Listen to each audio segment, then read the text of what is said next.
This is Villa Nordhøi. It's in Eidsvoll, Norway. It's only a short walk from the Eidsvoll train station and downtown Eidsvoll, Sunda it's called, and the Vorma River and Norway's largest lake. It's surrounded by rolling hills that lead up into the mountains with lots of trails and nice places to hike and camp. You're welcome to come and join us here in Eidsvoll in July 2025, or you can just follow along online. I'll give you a video tour in just a moment, but before I do that, I just want to tell you a little bit about the vision of what the future of Villa Nordhøi looks like. We've been working to build it into a small farmstead and community hub. We look forward to having some chickens and ducks, maybe a few goats, and maybe even a small herd of alpaca. We also want to be as sustainable as possible and grow as much food as we can, so we're also building a 50 square meter greenhouse. We want it to be a sustainable farmstead and community hub where people can do activities and build a sense of belonging. In addition to working on projects toward the vision, these are some of the activities that we're planning for summer 2025. Hello, would you like to come and spend some weeks here at Nordhøi, an 1897 house in Norway? We're doing a lot of exciting things and you can be a part of it. So come, let's take the tour. It's on a dead-end road in Eidsvoll, Norway. Conveniently located, only a half-hour train ride from Oslo. So we have all kinds of projects going on, lots of them super fun. If anybody likes to work on vehicles, we have a 1969 Volkswagen food truck, camper bus with a lifting roof. Let's see, we got some trees going in here. We have some cherry trees. These are our cherry trees. Planted these this past year.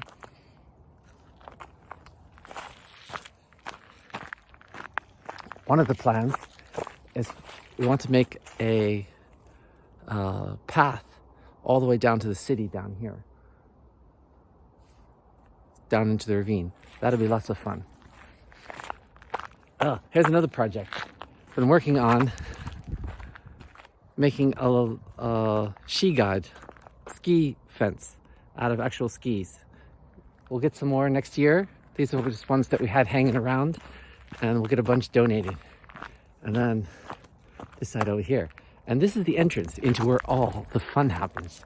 So down here we have, this is like the work area over here. We have a nice cool 1963 Massey Ferguson Model X. And then over here is where the big thing. This past year we poured the concrete, insulated, heating cables in it. And then what we're going to do here is where all the reinforcements coming up, we're going to mortar a wall with smaller rocks on the outside and mortar a wall on the inside up to about, a meter and a half, meter 20, maybe about 3 feet, and then pour concrete in the middle. And that's, hopefully we can get that done this summer. And then the next summer after that, we'll have mortise and tenon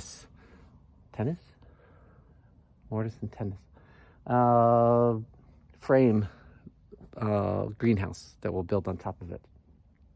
And then the long-term plan for this concrete is also we're going to mosaic tile the whole concrete. We also have a mini digger, which makes a lot of the projects a lot easier. Out over here, you see there's an opening in the fence here, where the reinforcement is. In this opening, we have 3 nice 1850 doors, double doors, and they're going to go here. And then out here, we're going to patio with cobblestones, flat cobblestones. This whole area out here, and this is going to open up, and then there's going to be like a little dancing place or something. We're also going to build some raised beds out of some old logs that we have along the sides of that can be moved as necessary. I'm always on the lookout for stone portstolper. What are those posts? So I just got these, well, this past summer. These are from around 1820, 1830. I'm always looking for old ones. Those are going to go over in the back. So another project for this summer, eventually this container, we're just going to, we have all old wooden boards from a couple old barns we took down, and we're going to put the whole siding with old boards so it looks like an old container. On the back side over here, where this stone area is, where the other tractors parked and supplies, we're going to pour concrete here as well. And then we're going to just pour some also stone, rings of stone or squares of stone that are all mortared together, and then concrete poured in that. And then on here will also be a lean-to with mortise and tenon. I can't think of saying that right, but whatever. This will be a lean-to on this side. And and then over here, we're sort of working on, with extra concrete that we get, we're going to pour this a little bit bigger, and we're going to build a little gatehouse here. Just a cool little gatehouse. We have tons of old logs from old log cabins. And so we'll just use our creativity and whatever we can come up with that's really cool. Just a tiny little gatehouse. We're also going to put a kiln so that we can do ceramics. And then out here, this we call the pasture. And out here, there'll be that lean-to that'll come off of here, and this will be a concrete a little bit higher than the pasture. And we're going to make an opening in this, and so it'll be a stage. And we're going to have little festivals here. Nothing major, but hey, we can get, we have quite a bit of space here. We get anywhere from 1 to 100 people here, or 200, or depending how friendly you are, more. So we want to get the concrete done this summer as well, and then the posts where the lower part, about 3 feet up, 1.20 m of stone with concrete filled in, mortared stone with concrete filled in. That's also what we want to get done this summer. Another project this summer, well, I'll show you where we're at here. Across the field out here, we have tons of, I managed to pick up 6 dump truck loads of old 1800s curbstones. And basically got them for free and just had to pay for the transport. But who would throw these away? And so we have the mini digger has a little clamp thing on it so we can place these. We have lots of places that we were thinking we can place all kinds of curbing to make things really cool and old looking, and this old feel to everything, because this area is super old and super historic. And so we want to keep everything super old and super historic, at least to a feel to it. And then out here, we've run electricity and plumbing out here. Well, it'll be summer plumbing, but we have a tractor that will come, a bigger tractor, and a tractor driver who will come in the summertime, and we have a bunch of stone that we got for free down there, and we'll put a little ring here, make a flat spot a little bit higher. And we've been looking for a nice old starboard. It has to be old, has to be at least pre-1900, 1850-ish would be perfect. While we're here, I'll show you a few things. So that's going to be going on. The tractor driver will do most of the wall building. This wall will get continued out.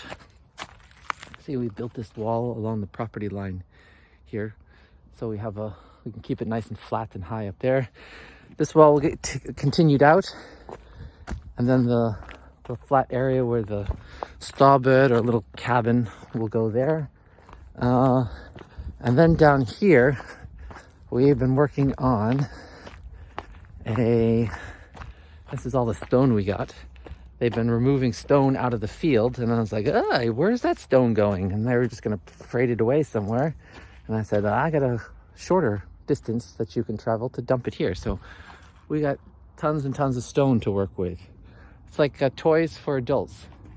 Over here, we have a pond that we've been working on, and we found that we probably want to build this bigger. this is built with a little digger, and we'll probably bring the whole level of the pond down and the level of this area down, and then make it bigger as well, and then get a lining for it. That's just a temporary lining that we got. It's actually linoleum from a store, and we just thought we'd put it down and then use it as a padding eventually for an actual waterproof lining. Yeah, so that's down here. Also, with all the curbstone, with all this stone, with the tractors, move it around a lot easier. There's lots of creative things, whatever anyone can think of that they think would be cool to do. I can show you from down here in this level. You can see up here we took down 2.5, one was half falling down. There's 2.5 barns up here. All the nice big timbers. These are mid 1800s barns. Great huge timbers, and tin roof, so this whole cube up here is tin roofed over, and lots of siding. Took out all the wood that was good off of those barns. Of course, if you pick up a nice industrial swing set for free, you have to get that. We have to put that in somewhere. Also, this container is filled with building supplies, all the nice stuff that we got from these buildings we took down. Plus, I've been storing up tons of antiques and cool things that we can put on the outside of the barn, and decorative stuff. What else can we show you? Oh, we can go around here.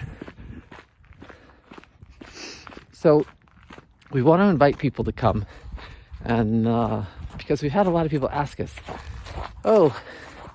that sounds really cool, I'd like to be a part of that. So we thought, well, we should put this out and see how many people want to be a part of it, because it would be fun to have lots of people to come and work on it and have their creativity. And we don't want to do lots of super long hours every day, and we want to have a cultural aspect to it. Music, poetry, art. It's a great place to do it. The place has a long history. Over there is Eidsvoll Church. It's like 960 some years old, and you can't quite see it from here. Behind that tree is the Eidsvoll Prestegård, where Camilla Collett and Henrik Wergeland, two of Norway's greatest poets and activists, feminist and human rights activist, from the early 1800s, brother and sister. And this area is very well known for lots of literary people lived here and wrote here. So they say it's in the soil. We have a little orchard going here. These are 4 plum trees. We want to continue that up here. Also, this was gotten ready for some nice old curbstones to put up here. So we have orchard and flowers on the hillside, and we'll make some sort of stone path or something along the edge. And then up here, we made this cool patio. And a lot of people have said, oh, why didn't you build the patio up at the level of the house up there, so to get it up nice and high? But what's really cool is with the patio down here, then when the field is growing its wheat or barley or whatever's grown that year, it's the neighbor farm that owns this field, then you actually feel like you're sitting out in a farm field. And you're sitting in this sea of swinging wheat and barley all around you. It's quite amazing. But we have a little bit more work to do here, and then we just need to have some creativity about what we're going to do here, besides just flattening it out or continuing the slate stones. And and then I'm just going to show you. We have the yard up here. The yard is fenced in, so it's good for dogs. And we have a nice deck over here. That's another thing we're going to do this summer, is the deck has to be replaced, but that goes pretty quickly. And we have a little hut over there. that's kind of done. And but we have lots of, we collected all of these things as people tear down these 150-year-old buildings. And it's time now to start putting them out in the lawn, building things in so we can put them in places. It's all up to the creativity. It's like this great old stone. I got this, I had to drive about 2 hours to pick this up. Somebody was, I think I had to pay like $30 or $40 for it, and he loaded it in the tractor he loaded it up with his tractor for me. And this was like sitting on their property, or it was standing up like this on their property for as long as anybody can remember, but a barn or something was going in, and so the stone's going out. So that's the type of thing that ends up here. Something that we don't necessarily know its history, but it has history. You can actually sort of feel the history when you touch it. Yeah, this deck also was just temporarily thrown up in a couple days a few summers ago, and it has to be replaced. And we're thinking about maybe when we have the tractor here, we'll dig out underneath and then just build the deck over a lower place so we can have a little storage for bikes and things out over here. So if this sounds like something that you're interested in doing, then you're very much welcome to come and help us out. We have some dogs here, and we have 2 cats here, and at present, well, we're sort of people are moving out at the moment. Well, there's a shifting. So the continuity till next summer, I live here part-time because I work overseas or in continental Europe. And then there's one other person who lives here. And I'll show you how the living quarters that we can offer you. I just wanted to show you one other thing over here. We have a nice 4.5 meter sailboat, and we have a boat place down in town, which is a 10-minute walk from here at the most. If we build that path over there, then it's an even shorter walk down to the station and to the boat. And so we can use the boat. And of course, there's swimming down at the river as well. And if you like using it's a 1-ton mini tractor, or the old Massey Ferguson tractor, learn how to use these things. We'll teach you. We have a trailer. We have a room over here. Oh, this is another thing that we're thinking about doing this year, is we want to build a nice workshop. And so here too, we would remove all of this and put in a 50 square meter, or what is that, 7 by 7 or 21 by 21 foot concrete slab here with the foam Lego type walls that you then fill up with concrete here. I think this is locked. In here we have a small workshop, and that's just filled with tools. We have every tool that you can think of. We got a cordless Makita set with 20-30 different things. And so if you want to learn how to use tools, or you know how to use tools. Now, if you have a camper, you can come and stay in your camper. We have tons of tents if you want to stay in a tent, but we also have in here. So let's show you in here.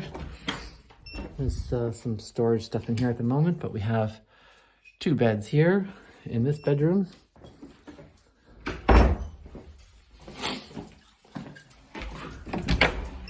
We have a double bed here. Well, it's set up as a double. We could also split this into a single. Nice desk and everything here. This is Kira. Hey, say hi, Kira. Say hi. And then this is, there's a big box in here, so you can't see everything. But this is like a little living room and, well, living room and kitchen. And freezer and oven, and there's a oven over here, and full size everything.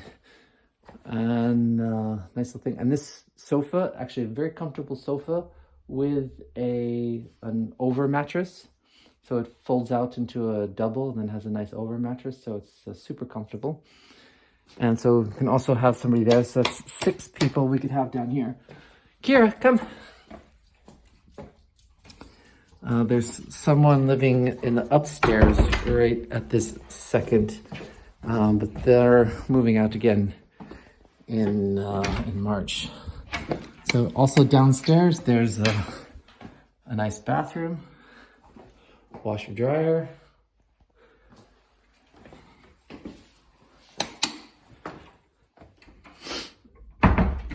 And then there's the upstairs, which this is locked. I have to go all the way around. But I'll show you that in another clip. There's upstairs, big room. I'll show you too when you get up there. Nice 1897 side of the house as well. And then the modern side with a big super kitchen and a family room. Nice big fireplace in the old side. I'll show you that right after this. Here it comes. So I never took videos upstairs, so here's a few photos. This is the living room, fireplace in the old living room, in the old part of the house. This is the only picture I have of the dining room and the kitchen. This is upstairs. We call this the VIP room. It has its own private bathroom up there. We'll put some beds up there. This is downstairs again. I think there's a total of about 7 bedrooms in the house. And 3 bathrooms and a main kitchen and then 2 smaller kitchens. That's one of the kitchenettes. That's the bathroom down to the basement. And this is me, and I'm signing off and saying thank you very much for watching, and please come to Eidsvoll in 2025. We'd love to meet you and make you part of our community.